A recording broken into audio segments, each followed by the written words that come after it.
देख रहे हैं इन डार्क राजकुमार के साथ। तो चलिए बढ़ते हैं आज की कहानी की ओर। दोस्तों, ये घटना है मुंबई हाईवे 48 की, जब मैं अपने दो और दोस्तों के साथ सफ़र कर रहा था। मगर उस हाईवे पर देर रात एक जगह पर मेरे साथ एक ऐसी विचित्र घटना घटी जिसे जो कोई भी सुनता है तो वो हैरान हो जाता है। वो NH 48 का डर भरा सफ़र मुझे आज भी याद है, और अगर आप भी कभी उस हाईवे से गुजरें तो ज़रा मेरी इस घटना को ज़रूर याद कर लेना, ताकि आपके साथ भी वो ना हो जो मेरे साथ हुआ था। तो चलिए जानते हैं वो NH 48 का डर भरा दर्दनाक सफ़र की खौफनाक दास्तां। नमस्कार दोस्तों, मेरा नाम अर्चित है और मैं मुंबई में रहता हूँ। वैसे तो मैं उस वक्त एक स्टूडेंट था और जब मेरे साथ ये घटना घटी थी, लेकिन अब मैं कुछ और काम करता हूँ। वैसे तो मैं आपको बता दूं कि मुझे अपने नानी के घर जाना पड़ रहा था किसी काम के चक्कर में, पर मैं उस लंबे रास्ते से बिल्कुल अनजान था। लेकिन मैंने अपने लंबे रास्ते को काटने के लिए अपने साथ दो साथी और ले लिए, ताकि मैं बोर ना हो जाऊं और मुझे उस लंबे सफ़र से देर रात डर भी ना लगे। तभी मैंने अपने साथ आकाश को ले लिया और साथ ही अपनी गर्लफ्रेंड गायत्री को भी। मेरे कहते ही वो दोनों भी मेरे साथ नानी के यहाँ जाने को तैयार हो गए, और फिर मैंने अपनी टाटा कंपनी की कार निकाली और ठीक रात के 8:30 बजे हम निकल पड़े उस लंबे रास्ते पर। हमें वो 1200 किलोमीटर का लंबा सफ़र तकरीबन 25-26 घंटे में तय करना था, यानी कि बैठे बैठे सभी का पिछवाड़ा टेढ़ा होने वाला था। क्योंकि मैंने कभी भी इतना लंबा सफ़र पहले कभी नहीं किया था, इसलिए मुझ में हिम्मत नहीं थी।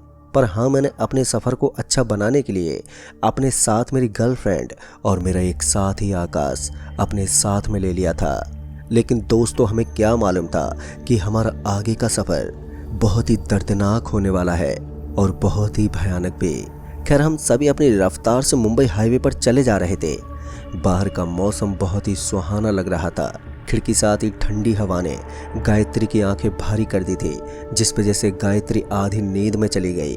वहीं मेरा साथी मेरे बगल वाली सीट पर बैठा आकाश मेरे से गप्पे लड़ाते हुए हंसी मजाक कर रहा था, और इसी तरह हमने लगभग 150 किलोमीटर का रास्ता भी काट लिया। फिर इसी बीच गायत्री अपनी नींद से जागी और बोली, अर्चित ज़रा गाड़ी साइड में रोको, मुझे टॉयलेट जाना है। गायत्री के इतना बोलते आकाश, जो मेरा साथी था, उसने बोला, हाँ हाँ पर जल्दी आना। तभी मैंने गाड़ी साइड में रोकी और गायत्री का वेट करने लगा, और फिर जब गायत्री आकर बैठ गई तब फिर से हमारा सफ़र शुरू हो गया। अब कुछ देर और चलने के बाद हम पहुँचे NH 48 के हल्के से मोड़ पर, जहाँ से मैंने गाड़ी को थोड़ी धीमी रफ्तार से टर्न लिया। और फिर जैसे गाड़ी सीधी हुई कि तभी मेरा साथी आकाश बोला, यार अर्चित, थोड़ी भूख सी लगने लग गई है यार, कुछ खा पी लेते, तभी आगे का सफ़र काटने में मज़ा आता। अभी आकाश ने इतना ही कहा था कि तभी पीछे से गायत्री ने धीमे स्वर में कहा, हाँ अर्चित, आकाश सही बोल रहा है, भूख तो मुझे भी लग रही है। फिर जब मैंने घड़ी में समय देखा तो अभी 11:47 हो रहे थे, और हमने 285 किलोमीटर का रास्ता भी तय कर लिया था। खैर, जब मैंने सामने अपने दाएं बाएं नज़र मारी तो मुझे सिवाय पेड़ पौधे और अंधेरे रात के उस हाईवे पर कुछ भी दिखाई नहीं दे रहा था। हाँ, एक बात थी कि उस हाईवे पर गाड़ियों की आवाजाही ज़रूर हो रही थी।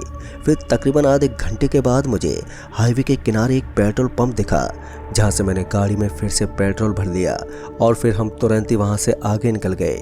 आगे जाते ही हमें जब सामने एक ढाबा दिखा तो मैंने उस ढाबे पर गाड़ी पार्क की, और कुछ खाने पीने के बाद हमने वहाँ से निकलना सही समझा, क्योंकि हम ढाबे पर रहकर ज़्यादा देरी नहीं कर सकते थे, जिस वजह से हम वहाँ से निकलने लगे। अभी हम खाना पीना करके वहाँ से निकले ही थे कि तभी ढाबे वाले ने आवाज़ देते हुए बोला, अरे भाई साहब, आज रात यहीं रुक जाओ, आगे का रास्ता बिल्कुल भी ठीक नहीं है, यहाँ से 8 किलोमीटर के बाद रास्ता खतरनाक है। कहते उस रास्ते पर शैतानी आत्मा घूमती है, वहाँ पर कोई भी घटना कर सकती है आपके साथ। मैंने भी उस ढाबे वाले की बात पर हंसते हुए कहा, अरे भाई साहब, हम साइंस के स्टूडेंट हैं, हम इन सब बातों को नहीं मानते, आप चिंता मत कीजिए, हम ठीक ठाक चले जाएंगे अपने घर। मेरी बात सुनते ही ढाबे वाला शांत हो गया और हम चुपचाप वहाँ से अपनी मंजिल की ओर निकल पड़े। गाड़ी में बैठे हम तीनों उस ढाबे वाले की बात को बार बार रिमाइंड करके उसका मजाक उड़ा रहे थे। मेरी गर्लफ्रेंड गायत्री ठाके मारकर हंसे जा रही थी। अभी हम तीनों अंधेरे से भरा हुआ वो रास्ता तय करते हुए आगे बढ़ ही रहे थे कि इसी बीच मुझे ऐसा लगा जैसे कि कोई हमारी गाड़ी के आगे से गुजरा हो। गाड़ी तो मैं ही चला रहा था, तो पहले तो मैंने इस पर गौर नहीं किया, लेकिन दूसरी बार जब मैंने वही हरकत फिर से देखी तब मैंने एकदम से अपने साथी आकाश से बोला, यार यार मुझे ऐसा लगा जैसे कोई गाड़ी के आगे से गुजरा हो। अभी मैंने इतना ही बोला था कि इसी बीच मेरी गर्लफ्रेंड गायत्री जोर से हंसते हुए बोली, ये लो अर्चित को भी उस ढाबे वाले की बात पर यकीन हो गया है, जैसे इसने कोई भूत वूत देख लिया है, इसीलिए ऐसी बहकी बहकी बातें कर रहा है। गायत्री के मुंह से इस तरह के लफ्ज मुझे कांटे की तरह चुभ रहे थे। मेरा जी तो कर रहा था कि मैं गायत्री को अभी खरी खोटी सुना दूं, क्योंकि वो मेरी बातों को बस मजाक में ले रही थी। पर मैं जानता था कि ये मेरा कोई वहम नहीं है, जरूर उस ढाबे वाले की बातों में कोई सच्चाई थी। अगर ये सब सच हुआ तो आज हमारा बच पाना बहुत मुश्किल है, हो सकता है हमारी जिंदगी भी खत्म हो जाए। घर में अपने गुस्से पर काबू किए गाड़ी को ड्राइव किया जा रहा था, लेकिन तभी मेरी नज़र सामने एक आदमी पर पड़ी जो दिखने में बहुत ही बुजुर्ग था। मैंने उस आदमी को तो देख लिया था, मगर मैंने ये बात अपने साथियों को नहीं बताई और मैं सीधे उस आदमी के पास से गाड़ी को भगाता हुआ निकल गया। पर मुझे हैरानी तो तब हुई जब गायत्री और आकाश ने उस आदमी के बारे में मुझसे कुछ भी नहीं बोला, क्योंकि मैंने गाड़ी को बिल्कुल उस आदमी के नज़दीक से ही निकाला था। इसका मतलब साफ था कि वो आदमी सिर्फ मुझे ही दिखाई पड़ा था, ना कि गायत्री और आकाश को। खैर मैं यही सब सोचते हुए आगे ही बढ़ रहा था कि तभी गायत्री चिल्लाते हुए बोली, अरे अरे पीछे देखो, कोई भाग तो आ रहा है। गायत्री की बात सुनते हमारे कान खड़े हो गए और गाड़ी की साइड मिरर में जब हमने देखा तो सच में एक आदमी हमारी गाड़ी के पीछे पीछे दौड़ा चला आ रहा था। तभी ध्यान से देखा कि ये तो वही बूढ़ा आदमी है जो कुछ देर पहले मुझे सड़क के किनारे खड़े हुए दिखाई दिया था। लेकिन मुझे हैरानी तो इस बात की हो रही थी कि ये आदमी बूढ़ा होने के बावजूद भी हमारी गाड़ी की रफ्तार के साथ दौड़ रहा है, जबकि बड़े अच्छे अच्छे और हट्टे कट्टे लोगों में गाड़ी की रफ्तार के साथ दौड़ने की क्षमता नहीं होती है। तभी मेरे बगल में बैठा आकाश एकदम से चीख पड़ा। वो क्या था कि अब वो बूढ़ा आदमी बिल्कुल हमारी गाड़ी की खिड़की के पास आ गया था और एक डरावनी मुस्कान देते हुए वो दौड़े जा रहा था। तभी मैंने जल्दी से गाड़ी का शीशा बंद किया और गाड़ी की स्पीड एकदम से तेज कर दी। मगर जब मैंने एक नज़र गायत्री पर डाली तो वो तो बुरी तरह से घबराई हुई थी और आकाश बुरी तरह से कपकपाने लगा था। मैंने किसी तरह से उन्हें शांत किया और गाड़ी को दौड़ाने में जुट गया, मगर मेरी गाड़ी जितनी तेज दौड़ती तो उस बूढ़े आदमी की स्पीड उतनी ही ज़्यादा तेज बढ़ जाती। यानी कि उस आदमी की गति से गाड़ी की गति की बराबरी नहीं की जा सकती थी। अब हम बस मन ही मन भगवान को याद करने लगे थे। पता नहीं क्यों उस अंधेरे भरे रास्ते पर इस वक्त कोई भी गाड़ी आ जा नहीं रही थी।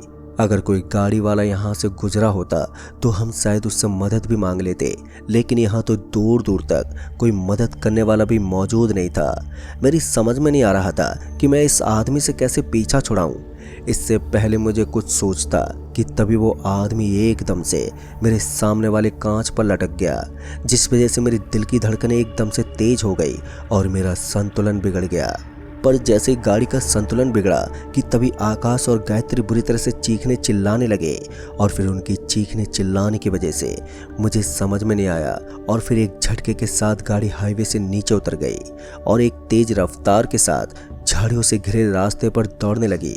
पर अब गाड़ी का कंट्रोल मेरे हाथ में नहीं था, बस गाड़ी अपने आप ही चली जा रही थी। गायत्री तो बेहोश हो गई थी, मगर मेरा दोस्त आकाश अभी भी होश में था, लेकिन डर की वजह से उसकी हालत बद से बदतर हो गई थी।